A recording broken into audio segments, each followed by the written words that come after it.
Meet you, Crystal. Thanks for the opportunity to like letting me interview you. Can you tell me about yourself a little bit? Before you started? Well, I mean, the way I started, I wanted to become a nurse because, I wanted to help people. I volunteered as a translator for the U.S. Navy. And while I was there, I was able to communicate with with nurses on there while I was translating for them, and I realized that this is what I wanted to do.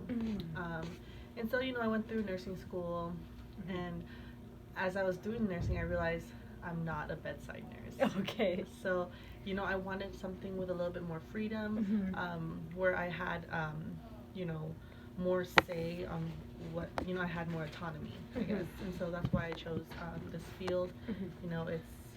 It's very, there's not a lot of stress that comes with this job. Right. And, I love the population that I work with, which is high school. Okay. Yeah. Okay. And do you mind telling us like what age group do you deal with? Yes. So we here at Granada work with ninth to 12th grade. So the age group would be anywhere from 13 to up to 22 years old. Oh, okay, perfect.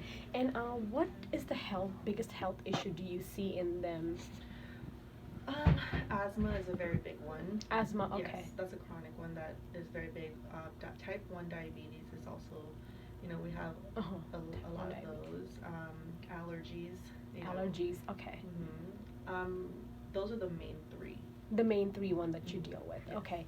And do you mind telling us like what facilities do you guys provide here at the health office for them?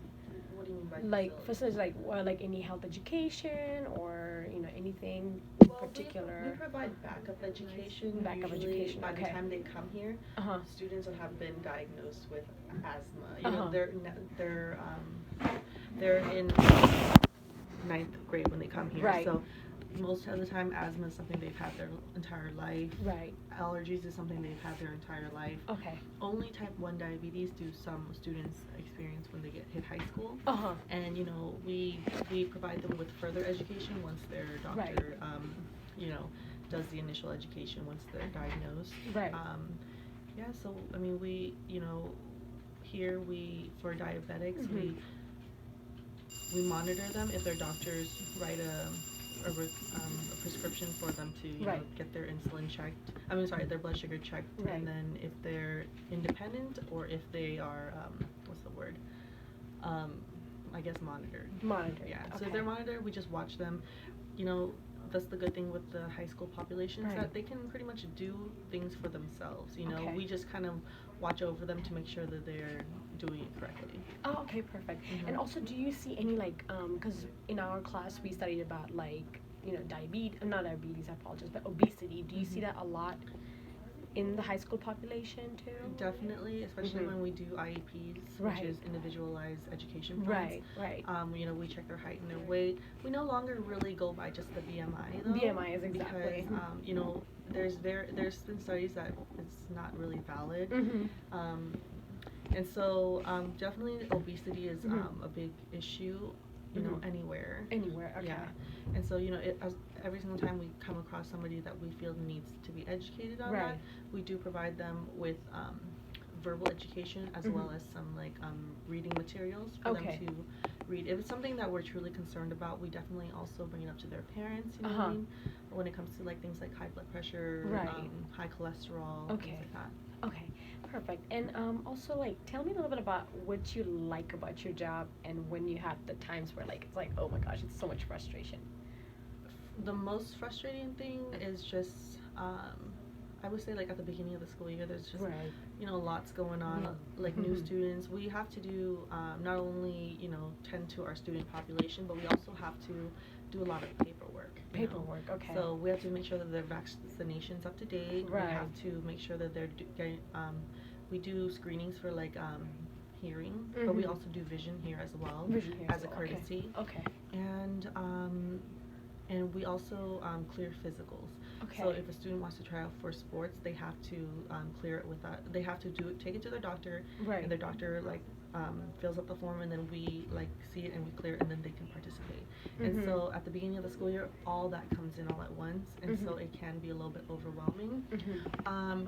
Here I'm blessed with having another nurse, so you know, if I get called out onto the campus because there's something going on, like a student has passed out, there's an injury, then I know somebody's in here to man, like, you know, the office, so you know, students coming in can get helped, and then also if parents come in with questions, we can help them.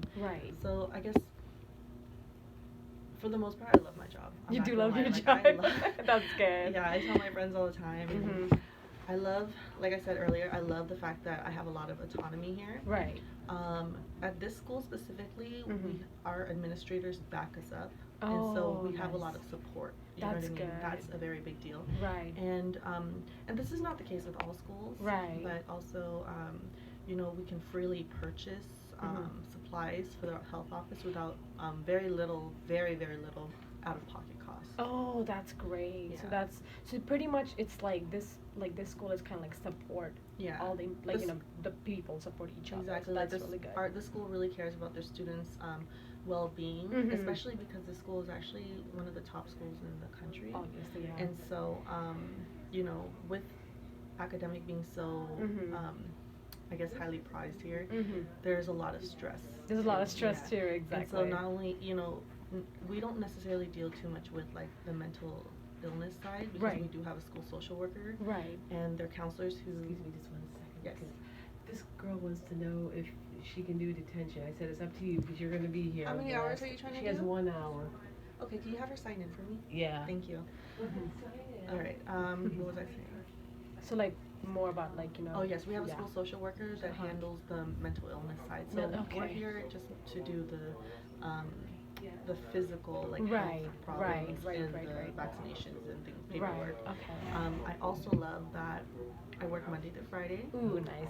No weekends, no nights, no holidays, and I get 2 months off in summer and 1 month off in winter. That's a good part of it. Yeah. So you pretty much have a school schedule. Yeah. So that's good. Yeah. So it's a very it's a great field to work in. And also like speaking of like, cause you know how teenagers, cause you know this population is pretty much like we know how it goes. But do they have any sexual health issues like HIV? Oh or, yes. I mean, you know, in high school there is a requirement that they have health sex education. Sex education. Okay. And so at the beginning of the school, I'm sorry, sometime in February we have an assembly for 9th and 10th graders. Oh, okay. To they see an assembly on like sexual health and like okay. I guess reproductive health as well. Reproductive health. They also have, you know, their health class. That's offered I think in 10th grade. Oh, I thought like they stopped health class, so did they start it again? See, that's the thing is that they do. I personally don't think it's enough. It's only 2 weeks, but I know. they do have it. Yeah. Because it's mandatory. It's mandatory. Yeah, that's what I was wondering, because I remember high schools like they actually cutting off health classes, which is weird, but because I'm in public health major, so I know how it works. But and then last question is like, what strategy do you use when it comes to like maybe educating the students, or you know? Well, before we start with that, I do want to say that we do provide condoms to our students. Condoms to our students too. Okay, perfect. Okay. And what strategies when it comes to educating them? Yeah. It really depends on what setting we're in. You know what I mean? Like how much time I had before to prepare. A lot of times it's very informal. Okay. Yes. And that's why we purchase a lot of brochures that we leave into the front desk, just because a lot of students don't really, you know, they don't know themselves, or they're a little bit hesitant to come to us. So we give them like topics that they can kind of read about, and if they want to come and talk to us further, they can. I've definitely done hygiene. A lot of hygiene. Okay. You know, head lice. We still have students with lice here. Okay. We have education on marijuana, Yeah, but usually the education is one-on-one. One-on-one. Yeah. Oh, you guys don't do like a class setup education. For right? class setups, like if we do have a special needs Uh-huh, class, and uh-huh.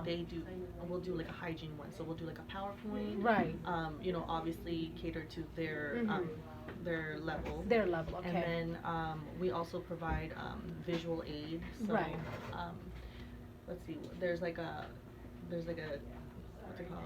There's like this product that you squirt on your hands. Right. And you just rub it around, and then we have them kind of wash their hands, and Uh-huh. afterwards we shine a black light over it Ooh, okay. to show them where they've missed, kind of like show Oh, so it's kind of like showing them where the bacteria are. Yeah. Kind of like. Oh, that's really good though. them. And then we Nice. also provide samples of things such as Mhm. like toothbrushes, Uh-huh. combs. Uh-huh. We even have lice combs. Lice combs, Things okay. like that. It really just depends on what they need. Okay. And like I said, like usually if I have enough time to prepare, Right. the school is really good with letting me buy whatever product I need in order Ooh. to help to provide this education.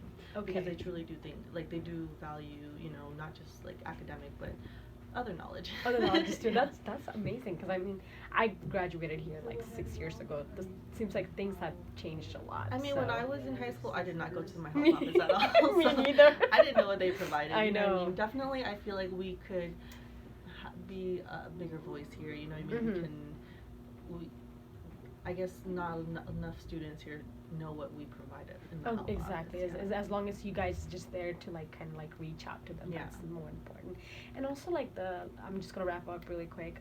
So what do you recommend students to like college students who wants to be a nurse? Like what's the process? Like how did you start? Like what experience did you have to lead into you got this job and stuff? So. Well, to become a school nurse, you do need your bachelor. Uh-huh. And once you get your bachelor, you need a preliminary credential, Mhm. because not only do you need a bachelor, but you need to also be credentialed in order Right. to work in a public school. Right. And so I would just say you need to become a registered nurse first. Right. And then get your bachelor, Uh-huh. and then just apply. I honestly volunteered here. Volunteered here. Okay. Yeah, and I just believe in just if you want something, honestly, just put it out into the universe. I know it sounds Universe. kind I know, of cheesy, but cheesy, uh-huh. because I verbalized what I wanted, like Mhm. you know, I just happened to say it to the right person, and they just kind of got me the job. Got you the know? job, Yeah. exactly. And do you recommend a lot of like hands-on, like volunteering or? Volunteering is definitely important. Right. It is kind of hard to get into this field if you don't have any, if you don't know the right people. Right. You Right. know, but there is a shortage right now. Mhm. This school, they value the school nurse, so there's always Mhm. 2 full-time nurses at all times. But I do know that there's Right. with other schools, you know, they might not have a nurse at all. Exactly. I've heard some schools they just don't have nurses at all. Not Yeah. even like Mm-hmm. a health educator or somebody that provide education, like a health education stuff. But it's very rare I've seen so far. So thank you so much for all the time and You're everything. welcome. Thanks for all the information. So it's really helpful. Yeah, and if you have any other questions or you forget anything, just go ahead and email me. Because Sure. I do check my email pretty frequently. Okay. And so I will definitely get back to you. Absolutely. That would be within, like, wonderful.